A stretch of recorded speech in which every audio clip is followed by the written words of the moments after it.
injured po rito dito po sa nasabi pong napakalakas na lindol, no, mga kabombo dyan po sa may bahagi po ng Venezuela, no, mga kabombo, no. So syempre nariyan ho yung pong pagtutulungan, no, ng mga rescuers, no, para ho makuha pa rin ho ito pong mga survivors, no, mga kabombo dyan po sa mga gumuhong gusali, no. At well, patungkol ho rito, no, mga kabombo, makikumusta ho tayo for further updates, no. Makakaugnayan ho natin sa pagkakataong ito ang third Secretary and Vice Consul ng Philippine Embassy dyan po sa may bahagi po ng Bogota, si Attorney John Mikhail Gabriel Solitario, no, mga kabombo, para ho dito po sa mga updates kaugnay ho rito, no, dyan po sa may bahagi po ng Philippine Embassy sa Bogota. And syempre, Attorney, magandang oras ho sa inyo and welcome ho dito po sa atin hong palatuntunan. Attorney, no, we are being joined by Bombo Radio stations, no, dito po sa Northern and Southern Luzon. Nariyan ho, no, makakasama ho natin dito po sa atin hong panayam ngayon pong umaga ang iba't ibang kapatid na himpilan rin ho natin at tayo po napapakinggan at napapanood rin ho sa kanila. Aside from Bombo Radio Kawayan, nariyan po ang Bombo Radio Legazpi or dito po sa Northern Luzon, ano, nariyan po yung pong Bombo Radio Tugigaraw and Bombo Radio Dagupan. Sa Southern Luzon naman ho, nariyan po ang Bombo Radio Legazpi and Bombo Radio Naga. Attorney, magandang oras sumuli sa inyo riyan sa may bahagi po ng Bogota. Kumusta ho? Ano pong oras po ngayon dyan at kumusta ang panahon ho ninyo, Attorney? Magandang umaga po, sir, at sa inyo pong lahat ng mga tagapakinig, hindi lang po sa Kawayan, kundi sa iba't ibang parte po ng Luzon sa Pilipinas. Kasalukuyan pong 8:00 po ng gabi dito ngayon, pero sa amin po ay Biyernes pa lang po. Kami po ay behind ng 13 oras mula sa Maynila. Opo. Attorney, syempre, nais lamang ho namin kumustahin muna yung sitwasyon ho ninyo ngayon riyan sa may bahagi po ng Bogota. Syempre, no, even ho yung monitoring na ho ninyo sa ngayon, after nga ho nito pong napakalakas na lindol na tumama dyan po sa Venezuela. Kumusta ho, Attorney? Mabuti naman po ang aming kalagayan dito sa Colombia nung isang araw po. Nung Miyerkules ng hapon around 5:30 p.m. po local time, tumama po yung lindol. So initially naramdaman din po namin ito sa Colombia, ngunit bahagya lang po, kami po ay nasa opisina pa nung oras na yon at nakalikas naman po kami agad. Pagbaba po sa aming building, doon po namin nalaman mula sa mga agarang balita na ang epicenter po noong 7.2 at 7.5 magnitude earthquake ay tumama po sa Caracas. Kaya agad po naming nakipag-connecta at nag-reach out sa ating Filipino community sa Venezuela upang kumustahin po sila. At base po sa mga reports na natanggap natin, wala naman pong casualties, injuries o nawawalang mga Pilipino doon po sa ating Filipino community sa kabuuan po ng Venezuela. Alright, sige po. Anyway, Attorney, no, i-reserve ko po yung mga karagdagang questions ko later on. Kasi may mga tanong rin ho ang atin ho mga kapatid na himpinan. Diyan po sa may bahagi po ng Bombo Radio Legazpi, si Bombo Eman. Bombo Eman, sa mga tanong mo na lang, marhay na pagkaaga sa'yo. And yung mga tanong mo na lamang with Vice Consul ngayong umaga.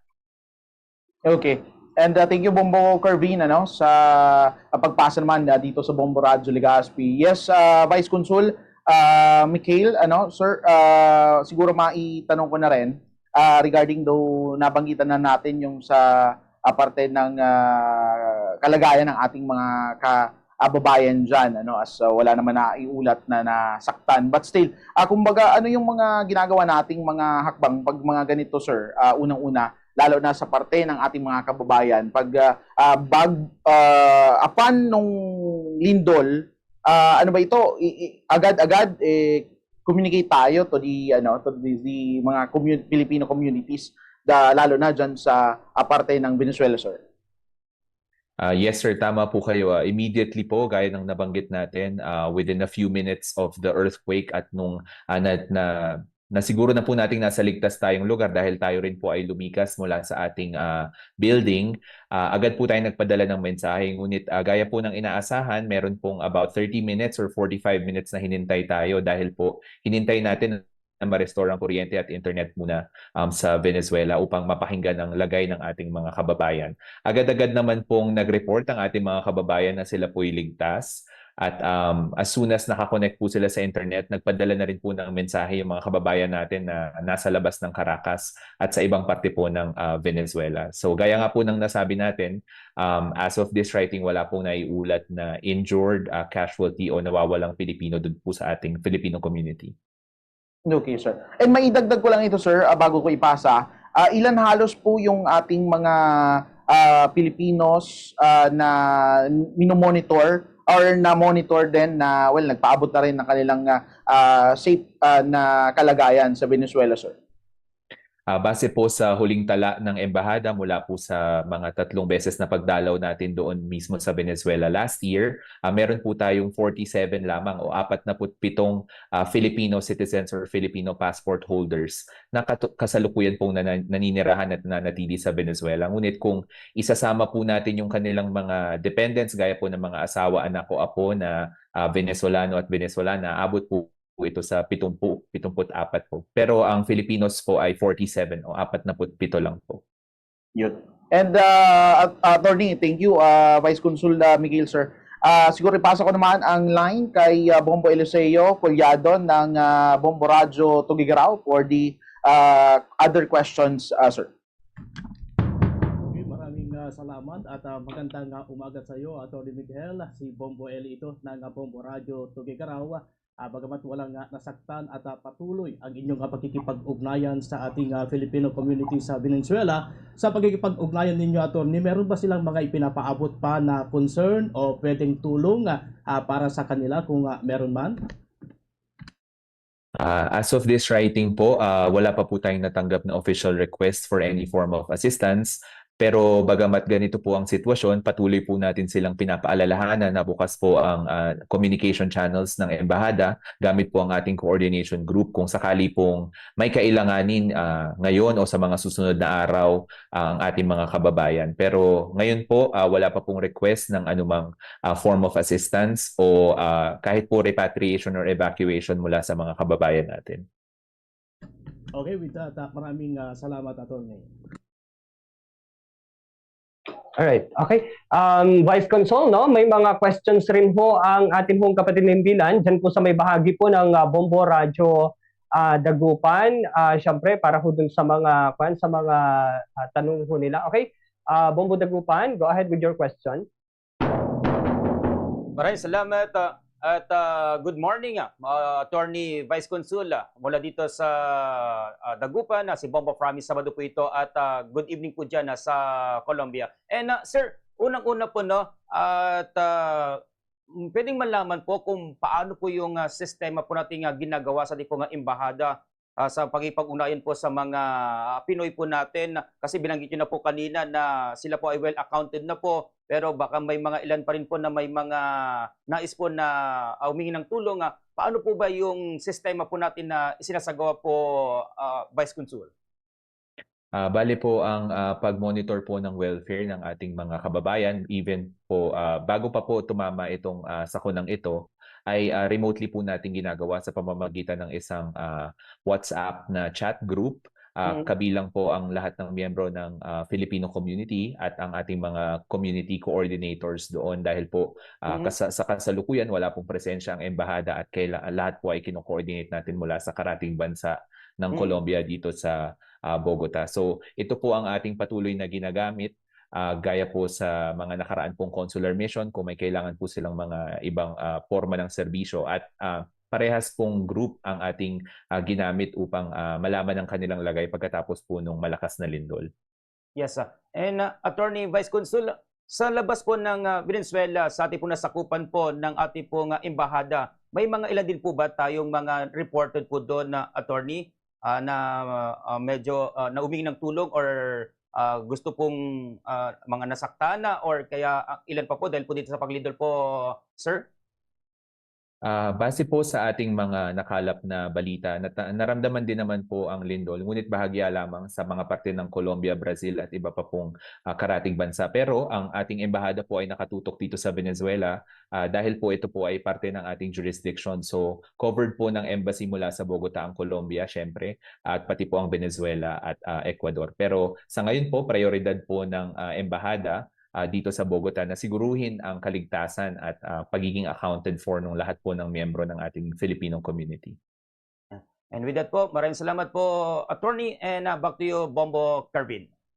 Right. Maraming salamat Bombo Frami and Attorney and Vice Consul, no? Nariyan din po yung ating pong makakasama sa bahagi po ng Bombo Radyo Naga, si Bombo Care. Bombo Care, sa mga katanungan mo na lang.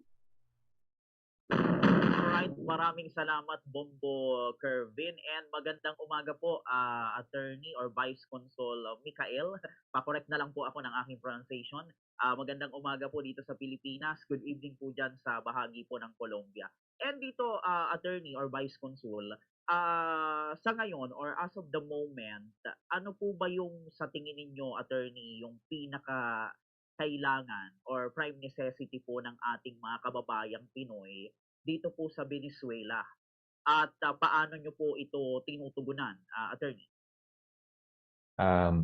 Sa ngayon po, ang una pong natanggap nating report ay nagkaroon po ng kaunting water interruption, which is expected naman po sa ganito po kalaking sakuna. Ngunit sa parehas na araw po ng lindol ay na-restore din naman po ito agad. So ngayon po, kasalukuyan po natin kinokolekta yung mga immediate concerns ng ating mga kababayan kung may kailangan po silang pagkain, tubig o gamot. At kukolektahin po natin ito at saka po natin ipapadala sa Manila upang maaksyonan po ng Department of Foreign Affairs. Pero agad din naman pong ipapadala ang anumang forma ng assistance sa ating mga kababayan. Sa ngayon po, ang isa sa mga challenge natin ay patuloy pong sarado ang Simon Bolivar International Airport sa Caracas na nagsisilbing pangunahing daanan ng mga flights po mula dito sa Colombia at sa mga karatig bansa. So hindi pa po natin tinitingnan ngayon yung pagpunta doon physically, pero yung pagpapadala po ng financial assistance ang ating priority ngayon once we have complete information mula po sa ating mga kababayan. Okay po, iyon. And ito, Vice Consul Mikael, ano po, mai-follow up ko lang po. Isang follow-up question lang po. Mayroon na, as of the moment, Attorney, mayroon na po bang mga Pilipinong humihingi ng tulong para halimbawa ma-evacuate, maiuwi rito sa Pilipinas, Attorney? Bali po, ang profile po kasi ng ating mga kababayan doon, karamihan po sa kanila, more than 50% ay mga religious missionaries. So mga madre po ito at mga pare na nakikipamuhay na po sa mga komunidad o pamayanan. So sila po ay based na po talaga sa Venezuela, at ang sumunod naman pong grupo ay yung mga nakapangasawa ng mga Venezolano at Venezolana at nagsimula na po ng kanilang mga pamilya sa Venezuela. So given po itong background na ito ng ating Filipino community, wala pong immediate na request for repatriation or evacuation mula sa ating mga kababayan. Although gaya po ng nasabi natin kanina, patuloy pong nagpapaalala ang embahada na kung ano man pong forma ng tulong ang kakailanganin ng ating mga kababayan ay agad lang pong ipabatid sa amin upang aming maaksyonan po at matugunan. Okay, very well said, Attorney. Maraming salamat po. Yun lamang po ang aking katanungan. Babalik ko pong muli ang opportunity para naman po dito sa iba pa naming mga kasamahan. So, Bombo Kervin, balik sa'yo. Sige, maraming salamat Bombo Care, no, sa inyong katanungan sa ating mga kapatid na himpilan. Well, just a follow-up na lamang ho siguro, Vice Consul, Attorney Solitario, sir, no? Pagdating ho dito po sa binabanggit ho ninyo, may mga dependents rin ho pala, yung ilan sa mga Pilipino ho roon, at aabot rin ho sa higit 70, tama ho ba yung binabanggit ho ninyo kanina?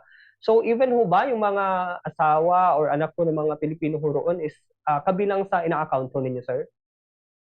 Yes, tama po, sir. nung po nangyari yung krisis nung Enero dito sa Venezuela, kasama po sila sa aming binilang dahil kung magkaroon po ng request ng evacuation or repatriation, syempre po bilang mga pamilyang Pilipino, hindi naman po natin pwedeng iwan yung kanilang mga kapamilya o katipan na mga kahit po ibang lahi. So kasama po iyon sa ating binibilang at sinisiguro po yung kaligtasan itong mga foreign citizens na pangasawa o naging kasama na po sa buhay ng mga Pilipino. Opo. Nami-mention niyo rin ho pala kanina, attorney, no, na meron ho kayong mga ginagawang pag-assess sa ngayon sa sitwasyon ho nila. So, aside from safe po sila, kumusta ho, sir? Siyempre, binabanggit ho ninyo, kailangan ho ng tubig ho roon, or di naman po kaya ay baka may mga na-displace rin or nawalan ng tirahan. So, may mga reports na ho ba na nakararating ho sa inyo in relation ho riyan, sir?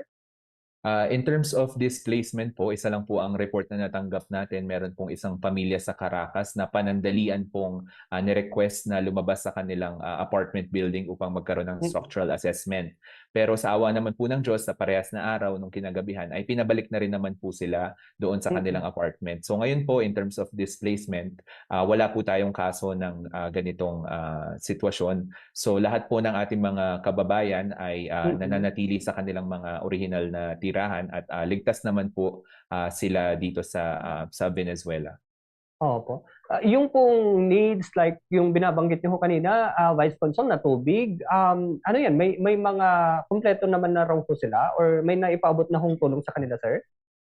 Ang nababanggit naman po nila ay ang lokal na pamahalaan po sa Venezuela ay tumutugon doon po sa mga immediate na emergency needs at nabibigyan naman po sila ng agaran at kaukulang tulong pagdating po sa mga bagay na ito. Kung kaya't again, pinapaalalahanan po natin sila na kung tingin po nila ay hindi sapat ito at kailangan ng intervention mula sa embahada at sa Pilipinas ay ipaalam lang po agad sa amin. Pero gaya po ng nasabi natin, actually right before tayo sumalang sa programa ninyo ay kausap pa po natin yung mga miyembro ng Filipino community at wala pa rin pong ganitong forma ng assistance na kailangan ngayon. Ngunit nananatili po kaming handa at nakikipag-ugnayan sa Manila. Araw-araw po ang ating reporting para po handa po tayong magpaabot ng tulong once mag-place po ng request ng ating mga kababayan. Opo, sir. Sir, aside from mga documented, may mga possible ba na undocumented po roon? Hindi naman po nawawala yung possibility na yan kung kaya't maigting po ang ating pagdalaw doon sa Venezuela. Gaya po ng nabanggit ko, 3 beses po tayong pumunta doon last year mula nung nagbukas po ang ating embahada dito noong 2024. So siniguro po natin na alam ng ating mga kababayang Pilipino na sila po ay pangangalagaan na po ng embahada dito sa Bogota. Kung kaya't sa amin pong palagay, ang aming accounting po ay nakumpleto naman po namin. At dahil sa tulong na din po ng bayanihan spirit between the Filipinos, na sila na po ang nagsasabi ng kanilang mga kakilalang Pilipino na nandun na po simula pa po noong 1970s or 1980s. Alright, sige po. Anyway, attorney, so kayo po ba, may mga scheduled or nagbabalak rin mo kayo magpunta ho roon? Hindi naman po nawawala sa plano yan bawat taon, sir, pero hinihintay po nating kumalma ang sitwasyon doon at magkaroon po ng anunsyo ang pamahalaan ng Venezuela kung bukas na po ang mga paliparan at mga major na mga daan at tulay at as soon as magsettle po ang sitwasyon ay kasama po sa plano ng embahada ang pagdalaw po sa ating mga kababayan upang personal po silang kumustahin doon sa Venezuela, sir. Alright, sige po. Vice Consul, no, yun na lang ho siguro. Finally, sir, no, sa kwento pala ng mga kababayan ho natin roon, gaano raw ho ba yung extent ng damage or experience ho nila nung na-experience ho nila yung twin earthquake na ito? Siguro po, pamilyar na rin po tayo sa mga lumalabas na mga imahe at video sa social media. So, naging malakas po talaga ang pagtama nitong earthquake na ito. Ayon po sa mga eksperto, halos imposible pong mangyari ang ganitong twin earthquakes na 7.2 immediately followed by a 7.5 magnitude earthquake. So, nakasaksi po ang ating mga kababayan ng mga pagbagsak ng mga gusali po dun po sa area ng La Guajira sa northeastern coast of Venezuela. Pero yung concentration naman po ng ating mga kababayan ay nasa Caracas, kalahati po ng ating Filipino community nasa Caracas, na medyo malayo na po doon sa mismong epicenter, at ang sumunod naman po ay nasa bandang timog ng Venezuela na malayong-malayo din po doon sa nangyaring lindol. So ngayon po, patuloy lang po silang nagkukumustahan at nagre-report po sa amin na sila po ay nasa ligtas na sitwasyon. Alright. Siyempre po, no, maraming salamat po sa inyo pong oras, Vice Consul, no, ngayon pong umaga, sa mga updates, no, para po sa mga kababayan po nating mga Pilipino roon po sa may bahagi po ng Venezuela. At siyempre, Attorney, Vice Consul Solitario, sir, no, ibibigay ko na lamang po yung pong pagkakataon, if ever na may mga nais po kayong iwan ho na mensahe, lalong-lalo na sa mga kaanek po nila sa Pilipinas or sa mga kababayan po natin mismo dyan po sa may bahagi po ng Venezuela ho, sir. Salamat po. Bali po dun sa mga kababayan po natin sa Venezuela, gaya po ng aming official advisory na inilabas sa aming official pages. Kahapon, pinapaalalahanan po natin ang ating mga kababayan na manatiling alerto, pagmasdan ng kanilang mga kinalalagyan, at sumunod po sa lahat ng pabatid ng pamahalaan ng Venezuela kung may kailangan pong lumikas after nitong mga aftershocks. At doon naman po sa mga kababayan natin sa Pilipinas, makakaasa po kayo na mananatili ang pag-monitor ng Embahada ng Pilipinas at ng Department of Foreign Affairs po dito po sa kalagayan ng inyong mga kaibigan, kakilala o kapamilya dito po sa Venezuela. At gaya nga po ng nasabi natin, ngayon po ay wala naman pong naitalang casualty, injury o nawawalang Pilipino doon po sa ating Filipino community. At kung may kailangan po kayong impormasyon, bukas po ang aming mga channels sa pamamagitan ng aming official Facebook page, facebook.com/PHNColombia, at ang aming official email address po, bogota.pe@dfa.gov.ph. Salamat po. Sige, sir. Sir, maraming salamat din po sa inyo pong oras at again, sa mga updates din po para sa mga kababayan po natin, no, na tumututok rin ho dito po sa nangyari dyan po sa may bahagi po ng Venezuela. Again, magandang umaga ho or magandang oras po sa inyo, sir. Magandang umaga din po sa inyo at maraming salamat po sa pagkakataon na magbahagi ng updates sa lagay po ng ating mga kababayan sa Venezuela. Alright, salamat po. Ingat po kayo, sir. Okay mga kabombo, so yan po yung tie-up po natin with Luzon Station na particular na ang Bombo Radio Legazpi, Bombo Radio Naga, Bombo Radio Dagupan at Bombo Radio Kawayan regarding dito mga kabombo sa monitoring ng Embahada ng Pilipinas